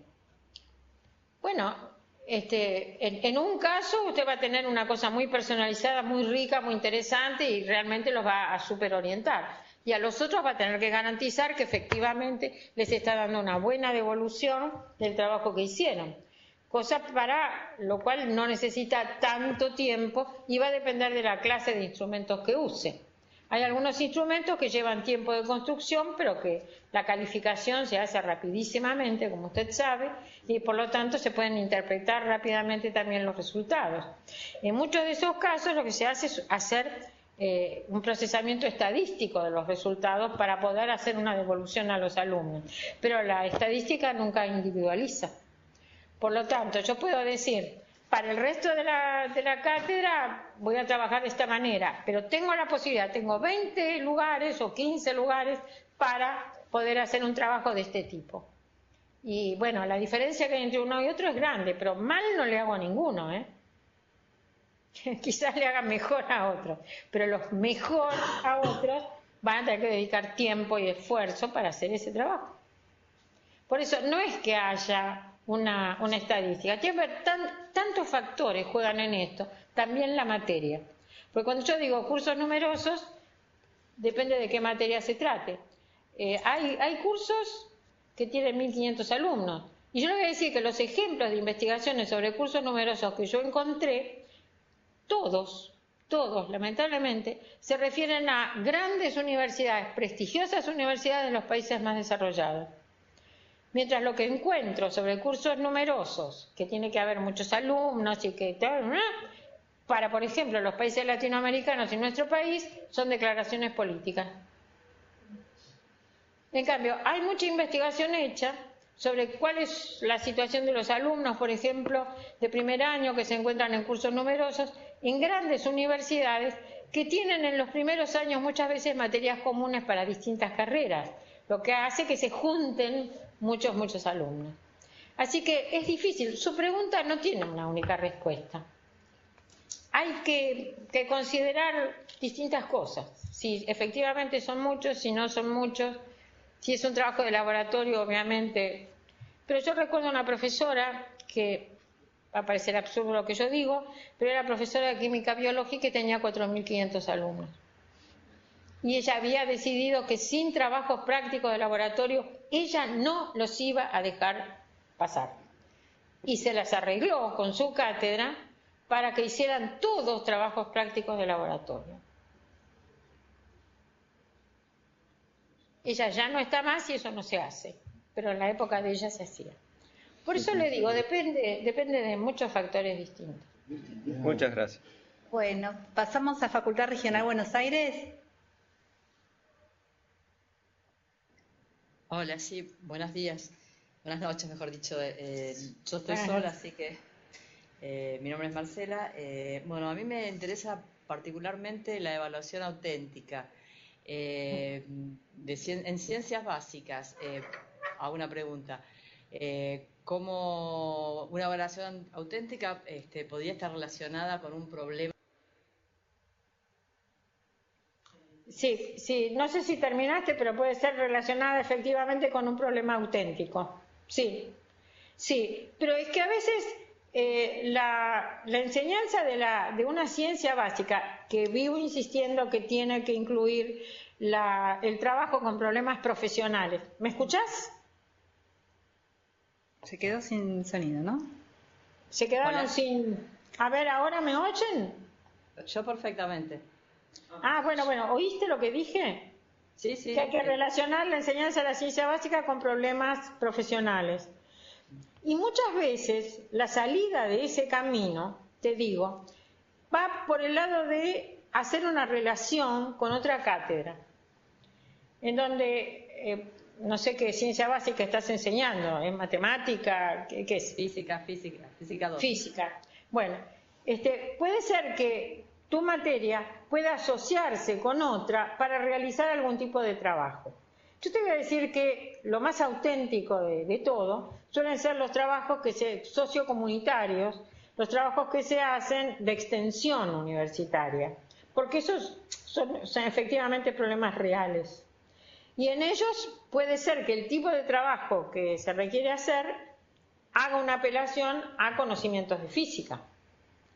Puede ser algún caso de alguno de los grandes temas de física que tenga vinculación con algún problema particular y que esto pueda dar lugar a la asociación. Vuelvo a decirte, puede ser que como ciencia básica con alguna materia, por ejemplo, profesional, puede ser con alguna cátedra que no sea de la misma universidad, pero puede ser también con una ONG, con alguien que esté interesado en hacer algún tipo de trabajo en el cual puedas insertar a tus alumnos, o algunos alumnos por lo menos, en un trabajo que sea real, con un problema real. Entonces, cuando esto no es posible, lo que vamos descubriendo es que cada vez se hace más posible, ¿no? Se recurre a las simulaciones. Entonces creas casos o tomás casos de la realidad que sean casos escritos, por ejemplo. En este momento hay muchas formas de representar los casos que no son solamente en lápiz y papel, sino que por la vía electrónica podés tener situaciones reales presentadas o casi con realidad virtual a los estudiantes, y entonces los haces participar en esos trabajos. Pero quiero decir que el trabajo del estudiante en situaciones reales, en problemas auténticos, no pasa solamente porque el profesor identifica el problema, define el problema y le dice al alumno, hace esto, sino que el alumno tiene que participar desde el principio, en la identificación del problema, en la definición del problema, en la elección, en la planificación de cómo resolver el problema, en la evaluación del problema. Y lo que va a interesar es qué es lo que el alumno aprendió haciendo esa tarea y qué aprendió la gente de la comunidad haciendo esa tarea. De hecho, te digo que si vos lográs hacer esto, vas a aprender vos también. Muchas gracias. Nosotros tenemos, por ejemplo, hemos optado por una evaluación para la promoción con una prueba complementaria. ¿Se podría tomar en cuenta estos laboratorios virtuales como prueba complementaria? Sí. Para la acreditación Sí. Es mucho mejor que una prueba totalmente escolástica en donde estás repitiendo lo mismo que venís haciendo. Perfecto, muchas gracias. Bueno, pasamos a Facultad Regional de Neuquén. ¿Tienen alguna pregunta? Hola, buenas noches. Buenas noches. No tenemos ninguna pregunta por el momento, cualquier cosa al aula virtual. Perfecto. Nosotros por el equipo que tenemos, que solamente vemos una sola pantalla. No sé si eso se escucha. Sí, que ven una sola pantalla, que no vieron la presentación en PowerPoint. ¿No vieron la presentación? Es un tema técnico. Sí. Usamos la creatividad, así que esa, bueno, después por mensajes. Espera que no oigo. Perdón, no estoy oyendo. Hola. Sí, que no tienen la pantalla. Sí, ya entendí. Bueno, eso solo. Gracias. Bueno, pasamos a Edo.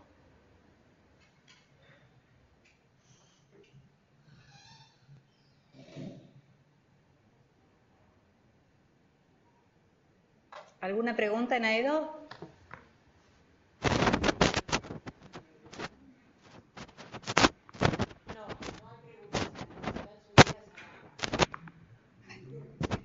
Hola, hola. Ahora sí. ¿Escuchaste? No, Hola. no escucho más. ¿Escuchan? Ahora. Hola. ¿Ahora? Ahora, Mirta. Sí, ahora. Por ahora no hay preguntas. Serán subidas Bueno. al... Bueno, muy bien. Bueno. Muy bien. Facultad Regional La Plata. Hola, Sí, ¿nos escucha? sí. Bueno, ¿qué tal? Yo tenía dos consultas. En principio, usted dijo que el tema de considerar como una variable importante el tema del tiempo para darle al alumno, ya sea para resolver un trabajo, para el estudio, para resolver un examen, etcétera. ¿Qué pasa cuando el alumno deja, o sea, uno le da tiempo y el alumno deja para último momento y nunca llega o llega más o menos? Ahí cómo podemos trabajar para que el alumno llegue y el tiempo, uno le da un buen tiempo y el alumno quizás no lo sabe aprovechar. Bueno, es Y que el es otro muy punto, común. Sí, a ver. Sí, así lo escucho, después lo me escucho. responde. Y el otro punto, usted habló de la equidad también. Y yo quería consultar si está bien o está mal algo que yo considero o que yo hago, que a veces no soy equitativo con los alumnos, porque quizás si acá yo trabajo en la Universidad Tecnológica en el turno noche, en el cual vienen alumnos que son personas mayores, que considero a veces que el esfuerzo de prepararse para un examen, estudiar, es mucho mayor que por ahí para una persona más joven. Y por ahí doy una nota más alta, por ahí no se la merece, pero como algo motivacional. Si eso está bien o debería seguir siendo equitativo igual que todos. Mire, yo en relación, a ver, déjeme pensar cuál era la primera, porque ya... La del tiempo del alumno que no... La del tiempo, mire, muchas veces los alumnos no saben administrar el tiempo, pero esa es una de las cosas que nosotros les podemos enseñar. No es que sea inevitable que eso ocurra. Nosotros podemos sentarnos con el alumno a quien le está pasando eso y tratar de ayudarle a administrar el tiempo de otra manera. Le podemos demostrar que entonces sus aprendizajes van a ser mejores, que en realidad está también probado que lo que se llama el aprendizaje distribuido da mejor resultado que el aprendizaje masivo en una sola ocasión. Por lo tanto, efectivamente, uno le puede ir orientando y diciendo y tratando de controlar qué es lo que va haciendo, porque cuando decimos evaluación formativa, en lugar de tomar unas pocas situaciones de evaluación, podríamos ir siguiéndolo en el desarrollo de distintas tareas que uno le va encargando. Y entonces, bueno, va viendo de qué manera él va usando mejor su tiempo. Yo creo que eso es un asunto que hay que tratar de resolver, porque los alumnos vienen de la escuela secundaria sin saber resolver la cuestión del tiempo. Al contrario, la escuela secundaria es cada hora es otra cosa y los exámenes que preparan son para dentro de 2 días y así. No están acostumbrados a trabajar con mucho material, que es lo habitual en las universidades, y tampoco con plazos largos. Quiere decir que nosotros sabemos que ese problema existe, y por lo tanto tenemos que hacer algo para tratar de solucionarlo. No es, creo que necesitan algo así como muletas para poder salir adelante.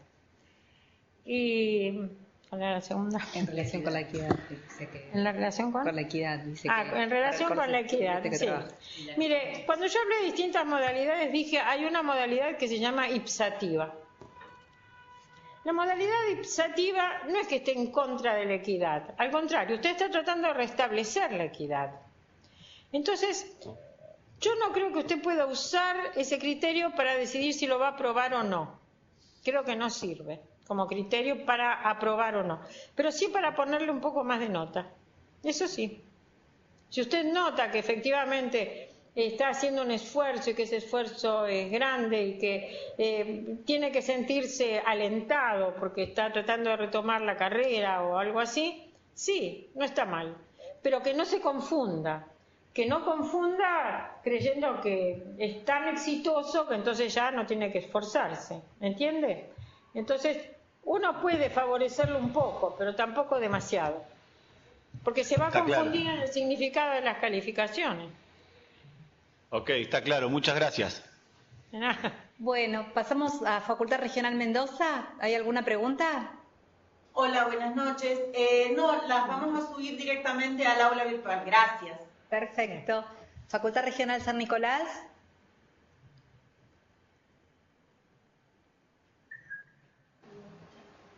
No hay preguntas.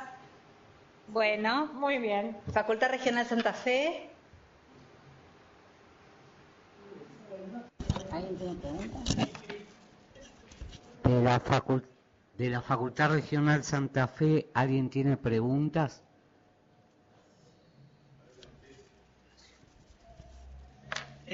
Buenas noches, profesora. Una consulta. No me queda totalmente clara la definición en términos de herramientas de la evaluación formativa y la diagnóstica. Mire, la evaluación diagnóstica puede ser formal o informal, puede ser una cosa que dura 10 minutos, puede ser simplemente un pedido de aclaración, puede constar de 1, 2 o 3 preguntas más. Los ejemplos por ejemplo, el ejemplo que di del profesor que preguntaba por los triángulos, uno podía decir, él pensó que podía haber algún error, trató de ver dónde estaba el error hasta que al final encontró la causa del error. Como digo, puede ser un proceso bastante rápido. La evaluación diagnóstica está acotada exclusivamente a tratar de encontrar cuál es la causa de algunos errores determinados, ni siquiera de todos, de algunos errores determinados, y ahí se acabó. Puede estar muy personalizada también o puede ser grupal. Lo que uno tiene que tener mucho cuidado con la evaluación diagnóstica, tengo que decir que con todas, es cuidar la privacidad del alumno. No es que uno entonces encuentra que el alumno fulano de tal cometió un error y entonces uno trata de entender. Muchas veces la evaluación diagnóstica tiene un carácter clínico, en donde nosotros tratamos de saber por qué cometió ese error, qué lo llevó a cometer ese error, y ahí se acabó, ahí terminó la evaluación diagnóstica.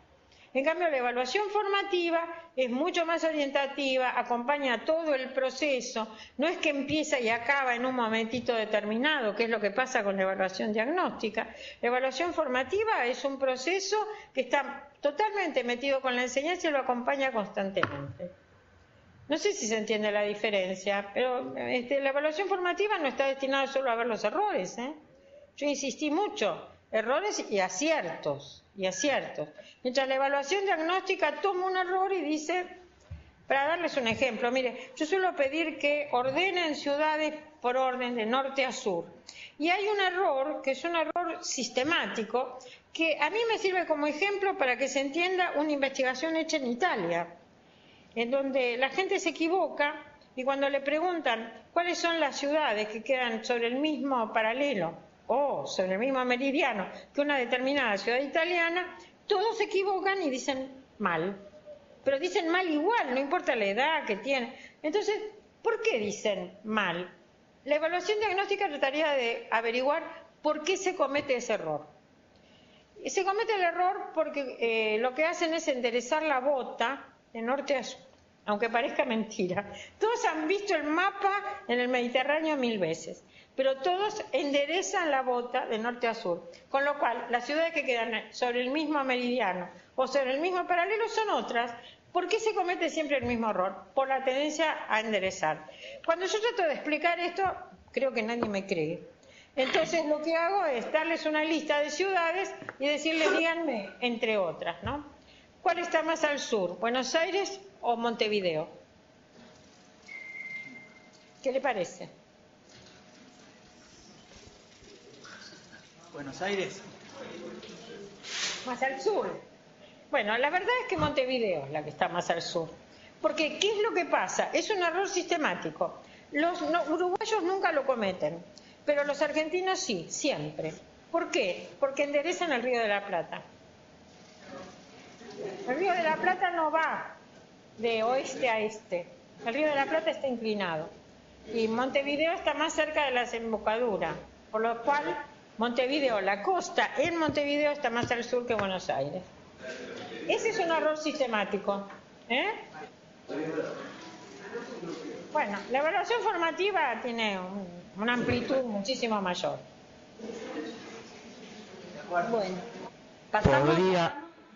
Podría en el próximo encuentro, usted en este hizo alusión a la dimensión didáctica y a la dimensión antropológica o ética que puede tener la educación, si bien son conceptos distintos. Me parece o quiero entender que la evaluación, como la enseñanza y el aprendizaje, quizás, además de ser un problema didáctico, implican un componente ético y antropológico tan importante como el didáctico. Mire, no es que sea tan importante como el didáctico. La didáctica depende mucho de una filosofía de la educación, y la filosofía de la educación tiene que ver con la antropología filosófica, tiene que ver con la ética, tiene que ver con la axiología, tiene que ver con la ciencia política.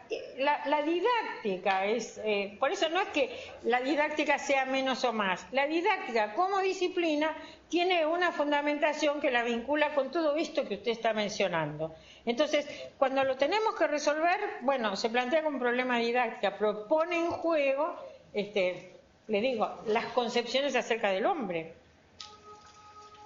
Y si, bueno, tuviéramos tiempo de desarrollarlo, efectivamente, es así. Es así como usted dice, pero es un problema didáctico. Bueno, pasamos a Facultad Regional Tucumán. ¿Hay alguna pregunta?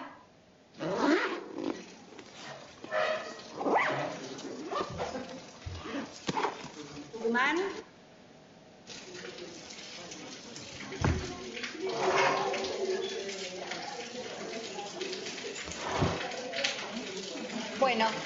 Bueno, damos por terminada entonces la videoconferencia y quedamos en contacto a través del aula virtual. Y muchas gracias. Muchas gracias. Buenas noches. Buenas noches.